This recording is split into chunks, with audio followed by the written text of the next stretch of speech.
Allez, il est question de vernissage sur 3 mois au Palais de la Marina en plateau ce matin. On parlera donc de l'exposition des œuvres d'art et nous avons le plaisir de recevoir Léa Aounou-Roufaï, la directrice générale de la Galerie nationale. Bonjour, bienvenue. Bonjour. Merci de répondre présent à notre invitation sur Actu Matin. Je vous reçois en compagnie de mon collègue Wahab Ali Para. Alors, du côté du Palais de la présidence de la République depuis samedi dernier, il y a du beau à voir, c'est ça? Tout à fait, je vous le confirme. Effectivement, il y a du beau à voir. Il y a cette exposition diptyque, Art du Bénin d'hier et d'aujourd'hui, de la restitution à la révélation, donc qui a ouvert au public depuis le 20 février et c'est jusqu'au 22 mai. Et donc, vous avez l'occasion de pouvoir voir ces trésors restitués par la France, ces 26 trésors royaux. Et dans la continuité, vous avez également un accès à l'espace contemporain, à l'art contemporain, qui vous permet donc d'apprécier plus d'une centaine d'œuvres de nos artistes contemporains béninois, issus de la diaspora comme ceux présents...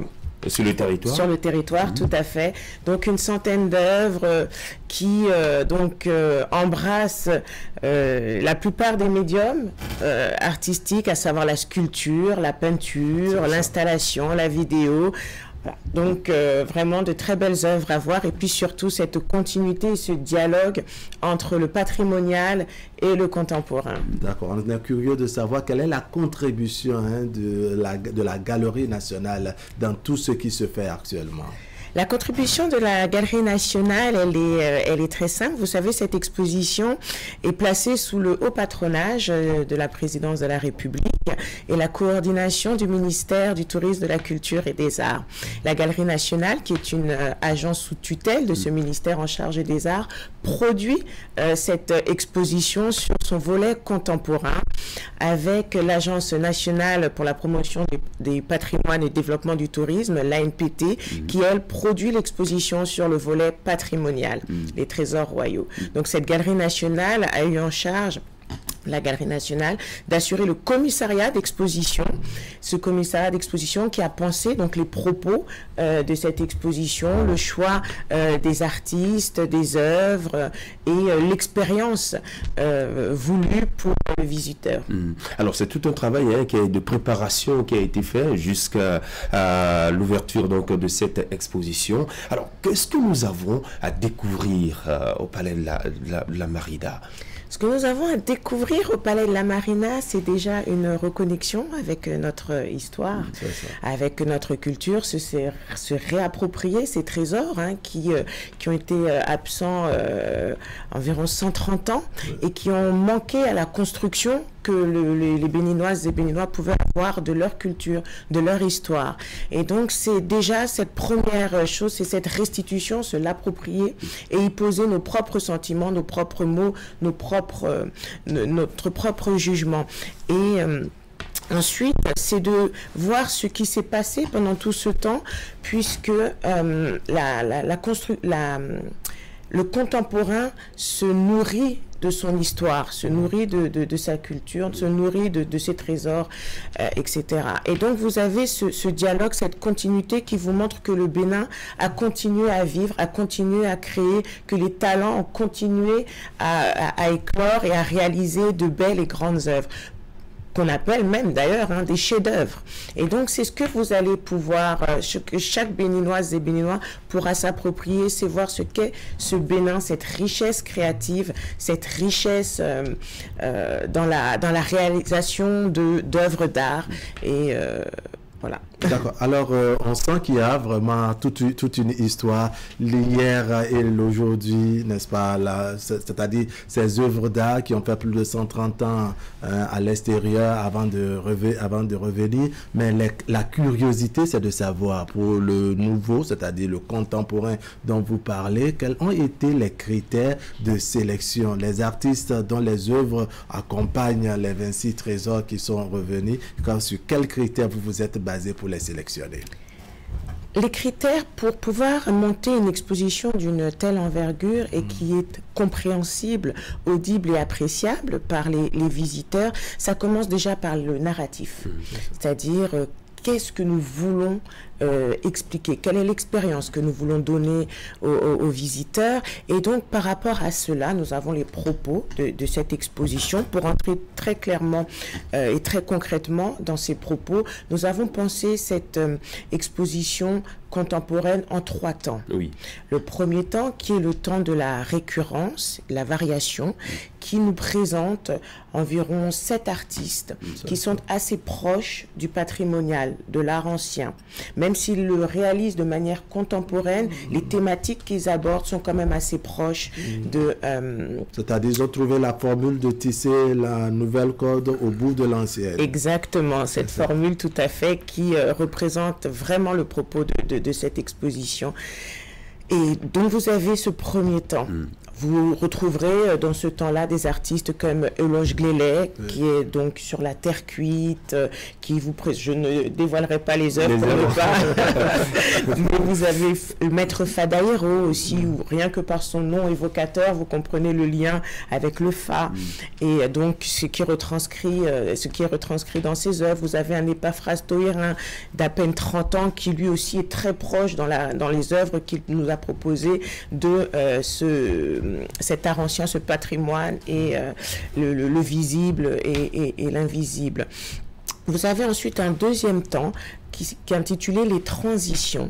Sur les transitions, vous avez là des artistes, plus d'une dizaine, des artistes qui vont commencer un peu à bouger les lignes, c'est-à-dire évoluer dans leur approche, dans leur assimilation de l'histoire et dans la restitution de leur travail, de leurs œuvres. Et ensuite, vous avez un dernier temps qui est la transgression, l'hybridation, où là, vous avez des artistes qui dépassent un peu leur histoire, qui se sont appropriés leur histoire, qui se questionnent davantage sur des sujets plus un peu plus universels, plus ouverts, plus poussés. Donc c'est un peu à ce niveau-là qu'on a donc pensé ces propos-là et sélectionné des œuvres qui pouvaient illustrer ces propos. Et pour procéder à cette sélection, vous savez, la Galerie nationale dispose d'un conseil artistique, donc formé de sachants, de professionnels du domaine, qui l'assistent dans la partie métier, c'est-à-dire vraiment la partie artistique de la Galerie nationale. Un comité également lié à l'organisation de cette exposition a été mis en place, et c'est à travers ce groupe de personnes ressources qualifiées et que la sélection des œuvres a été faite pour illustrer le propos et donner ce résultat cohérent et juste magnifique à visiter. Monsieur Vorban, vous nous plongez, en tout cas dans un très beau rêve. Alors, comment se fait le contact avec l'exposition, les œuvres, lorsqu'on est visiteur? Alors, lorsqu'on est visiteur, vous avez différents types de visiteurs. Vous avez ceux qui sont déjà habitués à se rendre dans des expositions, et vous avez pour la plupart la première fois qu'ils vont pouvoir voir une exposition aussi riche et aussi dense. Et pour ce faire, nous prévoyons donc des équipes de médiation qui sont capables d'accompagner donc des guides en quelque sorte. Des guides, c'est des guides, tout simplement des guides qui vont vous permettre de vous approprier chaque espace, chaque temps de l'exposition, tant dans le volet patrimonial que dans le volet contemporain. Et donc quand vous êtes au contact d'une œuvre, vous allez voir que même ceux qui n'ont jamais vu ou visité une exposition, ils vont voir qu'ils vont dialoguer avec ces œuvres, ils vont parler parce qu'elle va leur susciter.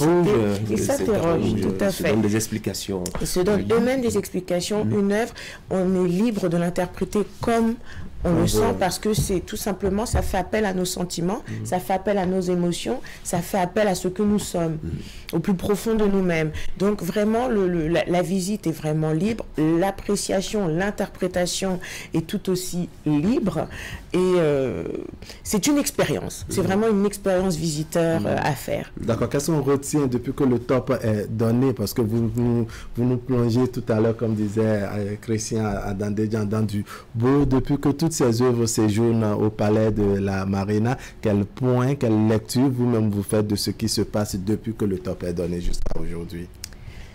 Je fais un point très très satisfaisant, puisqu'on peut dire que les objectifs sont atteints.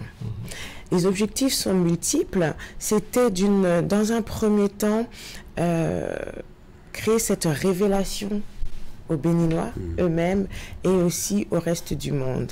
Et ce qu'on a pu observer les 18, les 19 et même le 20, c'est que les Béninois ont fait massivement le déplacement. Pour la journée du 20, on était à plus de 1100 visiteurs, mais on a aussi eu des étrangers qui ont fait le déplacement. Tant l'événement suscitait un engouement, tant il a été relayé à l'international, et vous avez fait tous un travail formidable de relais de cette exposition, de cet événement historique qui fera date et sera bientôt marqué dans les prochains manuels, parce que c'est le Bénin accomplit de grandes choses, accomplit vraiment des actes historiques, pose des actes historiques qui ouvrent la voie vers des lendemains encore plus riches et encore plus denses. Et donc vraiment cet objectif, ce constat, il est très satisfaisant. Il est vraiment très satisfaisant et on s'attend à davantage de visites. Vous savez que vous avez la possibilité de vous enregistrer en ligne sur le site www.expoartbenin.bj qui permet donc de réserver des créneaux pour bénéficier de la médiation. Et on a pu voir que c'était complètement booké jusqu'au 12 mai, donc déjà c'était déjà booké jusqu'au 12 mai, donc on a augmenté les plages de réservation pour permettre à davantage de Béninois de visiter, tout en respectant l'expérience visiteur, c'est-à-dire qu'on n'ait pas des espaces trop chargés, parce que Covid oblige aussi, il faut pouvoir respecter les gestes barrières et les distanciations sociales, donc on a augmenté pour permettre de garantir une exposition, mais que le maximum puisse voir cette exposition. Alors, une semaine déjà écoulé, et le samedi prochain, la nocturne, je pense, c'est la terminologie que vous utilisez, la nocturne de la fête du mois de février, ce sera le samedi prochain. Alors, qu'est-ce qui est prévu pour ces visiteurs-là? La nocturne, là, vous faites allusion à ce dernier samedi qu'on a annoncé, le dernier samedi du mois. Le dernier dimanche, si vous le voulez. C'est exactement ça, c'est le dernier samedi de chaque mois. Nous prévoyons une nocturne pour laquelle, si on veut savoir de quoi il s'agit, il faut s'y rendre. Madame Rofal, je ne vais pas dévoiler le secret. Elle sera différente des autres expositions? Oui. Le principe de la nocturne, c'est de créer aussi des temps forts dans l'exposition, de pouvoir surprendre le visiteur par une animation artistique qu'on ne dévoile pas pour garder cet effet de surprise, mais c'est vraiment, voilà, permettre des temps forts, toujours avec à cœur cette expérience visiteur lors de cette exposition. Mais chaque dernier samedi du mois, effectivement, nous prévoyons des animations artistiques différentes à chaque fois, mais surprenantes et qui vont égayer les visiteurs. Et donc ces nocturnes sont de 19h à 22h. D'accord. L'agenda, on fera le programme pour y aller. N'est-ce pas, l'agenda est connu, hein, vous l'avez rappelé tout à l'heure, c'est du 20 février au 22 mai. Quelle sera la suite? Alors, la suite de cette exposition, vous savez que les œuvres restituées ont pour vocation d'intégrer le musée international, le MIM, tout à fait, à Ouidah, et le temps d'intégrer le musée d'Abomey. Exactement. Et donc c'est tout ce vaste tissu muséal qui est en train de se monter, qui va donc intégrer ces œuvres. Donc la suite, c'est d'abord à Ouidah, au Fort Portugais, où ces trésors royaux seront exposés pour le volet patrimonial. Et pour le volet contemporain, cette exposition vivra au-delà de la présidence. C'est temporairement que ces œuvres sont présentées à la présidence, puisque l'espace le permet. Sinon, c'est vrai que le musée d'art contemporain de Cotonou, qui verra le jour, aura l'occasion aussi de présenter des collections d'art contemporain. Mais pour l'heure, cette exposition vivra au-delà des murs de la présidence, et ça me permet aussi d'évoquer le programme du Hors les murs, qui est prévu dans le cadre de cette exposition, puisqu'au-delà de la présidence, nous avons souhaité aussi qu'il y ait une animation sur tout le territoire national, que ce soit du nord au sud, du centre, de l'est à l'ouest. Nous avons prévu de convier également les professionnels du domaine, les artistes de par leurs ateliers ou d'autres expositions que vous aurez la possibilité de visiter gratuitement également sur toute l'étendue du territoire pour créer un écho à cette exposition historique, à cette restitution historique et permettre à tous d'en profiter. C'est ça. Super. D'accord. Un dernier message à l'endroit de ceux qui vous suivent? Oui, je voudrais dire vraiment aux Béninoises et Béninois de faire le déplacement massivement pour pouvoir s'approprier cette culture, s'approprier cette histoire, faire honneur également à nos artistes plasticiens qui sont les témoins, les porte-flambeaux du Bénin et de ne pas se laisser compter l'événement. Tout a été mis en place pour pouvoir les accueillir de manière sécurisée, leur favoriser une expérience visiteur inoubliable et vraiment voilà, je les invite à faire le déplacement massivement. C'est du jeudi au vendredi de 15h à 18h30 avec les nocturnes mensuelles le samedi de 19h à 22h et les samedis et dimanches c'est de 10h à 18h30. C'est ça, super. On va très rapidement rappeler à ceux qui nous suivent comment accéder au site. C'est très important. C'est libre, c'est gratuit. C'est libre, c'est gratuit. Vous tapez tout simplement www.expoartbenin.bj et vous avez la possibilité d'une part de le réserver en ligne, de prendre aussi toutes les informations sur les conditions d'accès et le comportement à avoir lors d'une exposition. Vous avez vraiment toutes les informations et surtout vous aurez très prochainement la programmation artistique qui est déclinée hors des murs de la présidence sur tout le territoire national. Super. Merci à vous Madame Léa Aounou Roufaï. Je rappelle aux téléspectateurs que vous êtes la directrice nationale, la directrice générale de la Galerie nationale. Voilà. Merci à vous. Bonne journée.